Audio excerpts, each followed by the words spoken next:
नरेंद्र मोदी जी का अदानी के साथ क्या रिश्ता है? कैसे एलआईसी और स्टेट बैंक ऑफ इंडिया जैसी सरकारी संस्थाओं को अपने मित्र गौतम अडानी को फायदा दिलाने के लिए लोन देने और उनकी कंपनियों में निवेश करने के लिए मजबूर किया है। सवाल उठता है कि अडानी को एसबीआई जैसे पब्लिक सेक्टर बैंक्स ने प्राइवेट बैंक्स के मुकाबले 3 गुना ज्यादा कर्ज क्यों दिया?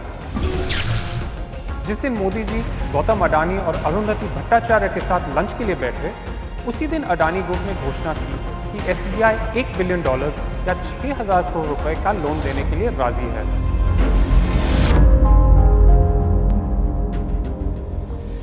पिछले वीडियो में, जिसका लिंक यहाँ है, हमने समझाया था कि मोदी जी से अडानी को दिए गए मोनोपोली से महंगाई कैसे बढ़ रही है।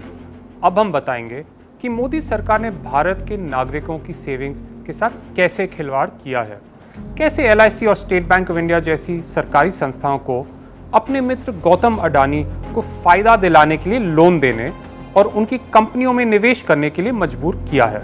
1956 में स्थापित एलआईसी दुनिया के 20 सबसे बड़े इंश्योरेंस कंपनीज में से एक है। भारत में एलआईसी के 30 करोड़ पॉलिसी होल्डर्स हैं, यानी हर चौथे भारतवासी के पास एलआईसी की पॉलिसी है। हमारे और आप जैसे कामकाजी लोग, छोटे दुकानदार, डेली काम करने वाले मजदूर सब अपनी कमाई का कुछ हिस्सा निकाल के जीवन बीमा में लगाते हैं। इंश्योरेंस हमारी इकोनॉमी का एक अहम हिस्सा है।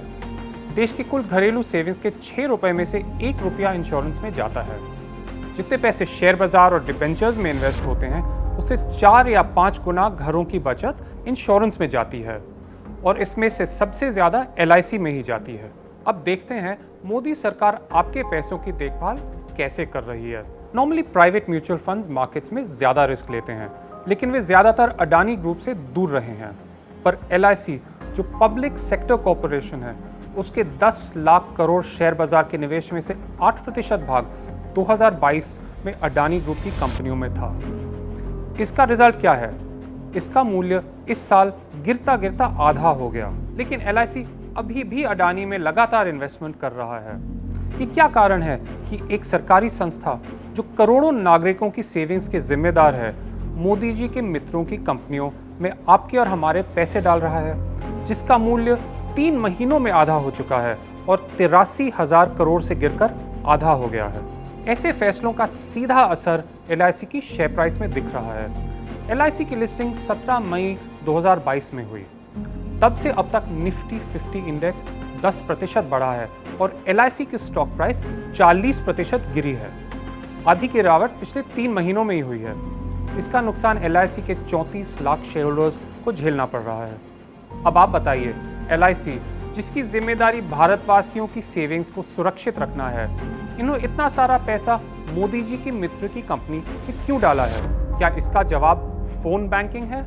देखते रहिए। अब बात करते हैं बैंक लोन्स की। अडानी समूह ने इंडियन बैंक्स से करीब 72,500 करोड़ रुपए कर्ज में लिए हैं। इसमें प्राइवेट बैंक का हिस्सा 17,500 करोड़ है, या 1/4, और पब्लिक सेक्टर बैंक्स का लगभग 55,000 करोड़ है, जिसका आधा हिस्सा एसबीआई ने दिया है। सवाल उठता है कि अडानी को एसबीआई जैसे पब्लिक सेक्टर बैंक्स ने प्राइवेट बैंक्स के मुकाबले 3 गुना ज्यादा कर्ज क्यों दिया? सीएलएसए का रिपोर्ट, जो अडानी की वेबसाइट पर अवेलेबल है, बताता है कि private banks have largely financed assets with strong cash flows such as ports and airports.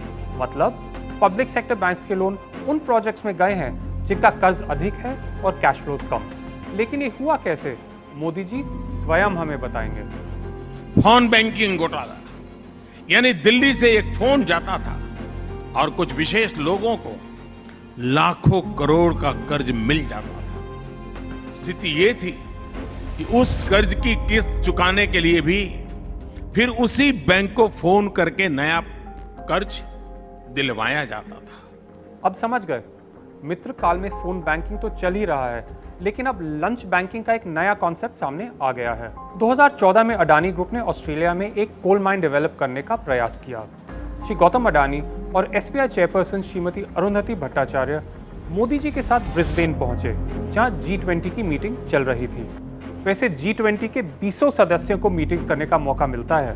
उस वक्त ऑस्ट्रेलिया में अडानी द्वारा कोयला खनन के संबंध में बड़ी कंट्रोवर्सी थी और विदेशी बैंक ने उस प्रोजेक्ट को फाइनेंस करने से मना कर दिया था। लेकिन ब्रिस्बेन में अडानी के लिए सब चंगा सी। जिस दिन मोदी जी गौतम अडानी और अरुंधति भट्टाचार्य के साथ लंच के लिए बैठे, उसी दिन अडानी ग्रुप ने घोषणा की कि एसबीआई $1 बिलियन या 6,000 करोड़ रुपए का लोन देने के लिए राजी है। क्या ये लंच बैंकिंग का उदाहरण है? जब कांग्रेस पार्टी ने इस लंच बैंकिंग का जोरदार विरोध किया, एसबीआई ने लोन देने से हाथ खींच दिया, नहीं तो एसबीआई के और भी रुपये अडानी को कर्ज के रूप में मिल जाते। आपको याद है ना, पिछली बार जब पब्लिक सेक्टर बैंक से मोदी जी के मित्र को बड़ा लोन दिया तो क्या हुआ? अब वक्त आ गया है हर भारतीय नागरिक को मोदी जी से एक सवाल पूछने का, आपका अडानी के साथ क्या रिश्ता है? आप हमारी मेहनत की गाढ़ी कमाई को इस तरह बर्बाद क्यों होने दे रहे हैं?